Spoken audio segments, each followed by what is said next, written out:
السلام علیکم پیارے بھائیوں، اس ویڈیو کو جو ہے اس بیان کو ضرور آپ سنیں اور اس کو آگے شیئر بھی کریں اور ہمارے چینل کو سبسکرائب کریں، کومنٹ کریں اور بیل آئیکن کو پریس کریں۔ جو درے کھاتے ہیں یار یہ ہیں عمار بن یاسر جیسے جنہوں نے کھال ادھڑوا لی، لیکن نبی علیہ السلام کی شان میں ذرہ برابر بے ادبی برداشت نہیں کی۔ یار کہتے اس کو ہیں جو دوسروں کی سن کے آ کے تمہیں کہنے لگے کہ فلاں تیرے خلاف یہ باتیں کر رہا تھا، یہ یار نہیں ہے، اور یہ ٹھگ ہے، بے ایمان ہے۔ اگر یہ تیرے ساتھ ہوتا تو کہنے والے کے منہ پر جواب دے کے آتا۔ یہ جن سے امیدیں لگا لی ہیں یہ امیدوں پر کھڑے اترنے والے تھوڑی ہیں، کیوں اپنی امیدوں کو ضائع کرتے ہو؟ اللہ نے یہ سر دیا ہے، جو ہر در پر جھکے وہ سر نہیں ہوتا، جو ہر در پر سر جھک جائے وہ سر نہیں ہے۔ اس کو جسم کے سر کے اوپر اسی لیے لگایا گیا کہ اللہ نے اس کو عزت والا بنایا ہے، عظمت والا بنایا ہے۔ جوتی 1 کروڑ کی بھی پہن لی جائے تو پیر میں ہی ہوگی، سر پر اگر 1 میٹر کپڑا سادہ بھی باندھ لیا جائے تو وہ تاج کہلاتا ہے، وہ پگڑی کہلاتی ہے۔ اتنا سستا سمجھا جس کو ذرا سی مصیبت آئی کہ چلیں چند لوگوں سے مانگنے چلتے ہیں، چلو چند لوگوں کے آگے ہاتھ پھیلا دیتے ہیں۔ یہ معمولی چیز ہے جو اللہ نے تمہیں عطا فرما دی، جس کو عزت نفس کہتے ہیں۔ اپنی عزت نفس کا خیال رکھیں، اپنے ساتھ سمجھوتا کرنا سیکھو، لوگوں کے ساتھ نہیں۔ اپنے پیٹ کے ساتھ روزہ رکھنا سیکھو، لوگوں سے ادھار مال لے کے قورمہ بریانی کھانے کا کوئی فائدہ نہیں ہونے والا ہے۔ جو بات غیرت کے اندر ہے، جو مزہ زندگی کا، چھوٹا کاروبار کر لیجئے، اتنی قسطیں، اتنے لون، اتنے ادھار کہ رات کو ساری رات نیند نہیں آتی تمہیں۔ ان شادیوں کا کیا فائدہ جو قرض لے کر کی گئی ہو، بیٹی بدا کرنے کے بعد بھی بستر کانٹوں کی سیج بن گیا ہو؟ کون کہتا ہے کہ یہ شادی شریعت کے مطابق اچھی تھی؟ کس دستور میں لکھا ہے؟ اور ایسے چودھری کے دروازے پر مانگنے جا رہا ہے جو خود بذات خود کنجوس ہے، جو خود دولت کی عبادت گزار ہے، وہ کیا اپنے مال میں سے نکال کے تمہیں دے دے گا؟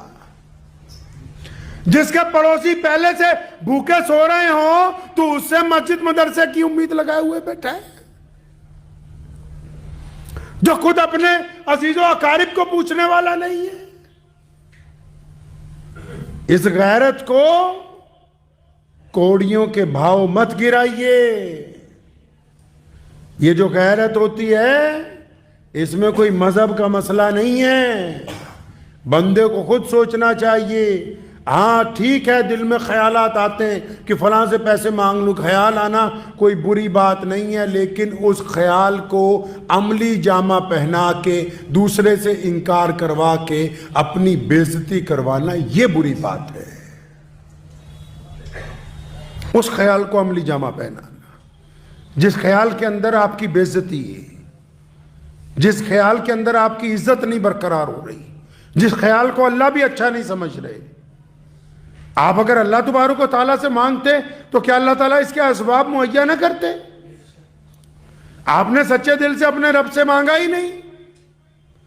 بہت مشہور امام صاحب کا واقعہ، شاگرد نے کہا کہ حضرت روزانہ دریا پار کرتا ہوں، پیسے لگتے ہیں کشتی کے، فرمایا بسم اللہ پڑھا کر دریا پار۔ ایک دن خود جانا تھا تو ڈوب گئے، شاگرد کہتا رہا بسم اللہ پڑھے، میں بھی چلا جاتا ہوں، لیکن یقین نہیں تھا۔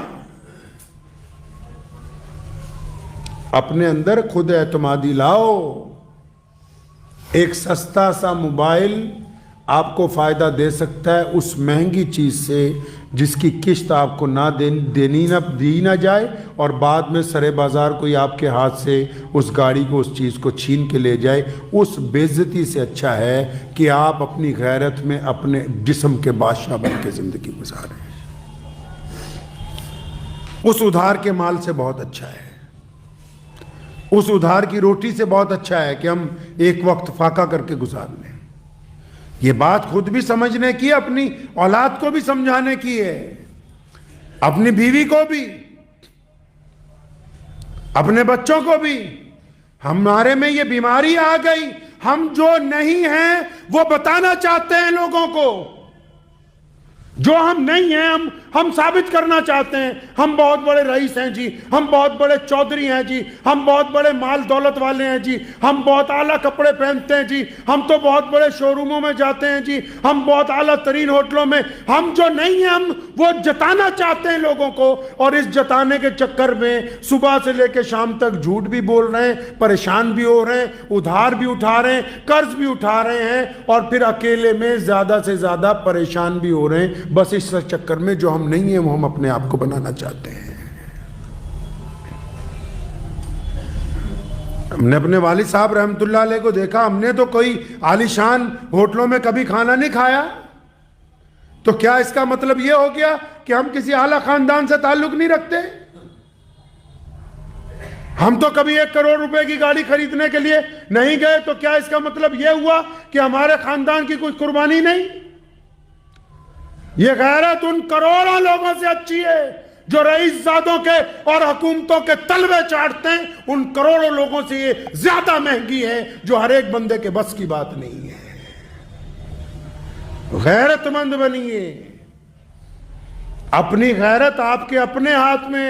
علامہ اقبال رحمت اللہ علیہ کا واقعہ آپ حضرات کو کئی بار سنایا، پھر سنتے جائیں جاتے جاتے۔ ان کا بیٹا بیرسٹر بن رہا تھا، لندن میں پڑھتا تھا، اس نے باپ کو چٹھی لکھی، ہر مہینے پیسے بھیجتے تھے اپنے بچے کو خرچے کے لیے، تو بیٹے نے چٹھی لکھی علامہ اقبال رحمت اللہ علیہ کو کہ ابو جی پیسے ختم ہو گئے، فلاں آدمی لندن شہر میں جو رہتا ہے آپ کا بہت جگری یار ہے، آپ اگر اجازت دیں اس سے 500 پاؤنڈ 100 پاؤنڈ ادھار لے لیتا ہوں، جب آپ پیسے بھیجیں گے تو میں اس کو واپس کر دوں گا۔ علامہ نے چٹھی کا جواب نہیں لکھا، پوری نظم لکھ کے بھیج دی اور فرمایا میرے بیٹے خود ہی نہ بیچ غریبی میں نام پیدا کر۔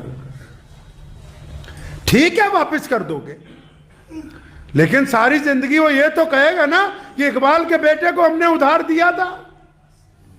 ٹھیک ہے واپس کر دو گے، ایک بات تو تیار ہو گئی نا کہ ہمارا قرض دار رہا ہے، تو یہ جو 10 دن کے لیے تم آسانی پیدا کرنا چاہتے ہو، وہ 10 دن خود صبر سے کیوں نہیں گزار سکتے؟ وہ 10 دن شکر سے کیوں نہیں گزار سکتے؟ وہ 10 دن اطمینان سے کیوں نہیں گزار سکتے؟ ان 10 دنوں میں اپنے رب کو مدد کے لیے کیوں نہیں پکار سکتے؟ اور اگر تم پکارو تو اللہ تعالیٰ اس سے بہتر راستہ تمہیں عطا کر دے۔ 99 حصے اللہ تعالیٰ نے روزی کے رکھے کاروبار میں، 99 حصے۔ آج تو اچھے لوگ چند علماء کو چھوڑ کے اچھے لوگ سرمایہ داروں کی چمچا گیریاں کرتے پھر رہے ہیں۔ جو سرمایہ دار کہہ رہا ہے اسی کے مطابق مسجد مدرسے کے اندر چل رہا ہے۔ اللہ کے بندے، جن کے دین پر تم چلنا چاہتے ہو یہ تو خود رسول اللہ صلی اللہ علیہ وسلم کو اچھی طرح نہیں جانتے۔ اگر ان کی پیروی کرو گے دولت مند لوگوں کی، خود بھی خسارے میں چلے جاؤ گے، یہ بھی خسارے کے اندر چلے جائیں گے۔ عزت نفس کا یاد رکھیے گا اس بات کو، ہر ایک کے آگے ہاتھ نہیں پھیلانا ہے، ہر ایک کے آگے نہیں پھیلانا ہاتھ۔ ہمارے پیر حضرت مولانا شاہ عبد القادر صاحب رائے پوری رحمت اللہ علیہ نے بڑی خوبصورت بات کہی تھی، فرمایا کسی کے آگے ہاتھ نہ پھیلانا، لیکن اللہ جب رزق تمہارے تک پہنچا دے تو پھر اکڑنا نہیں، لے آنے والے سے بدتمیزی نہ کرنا۔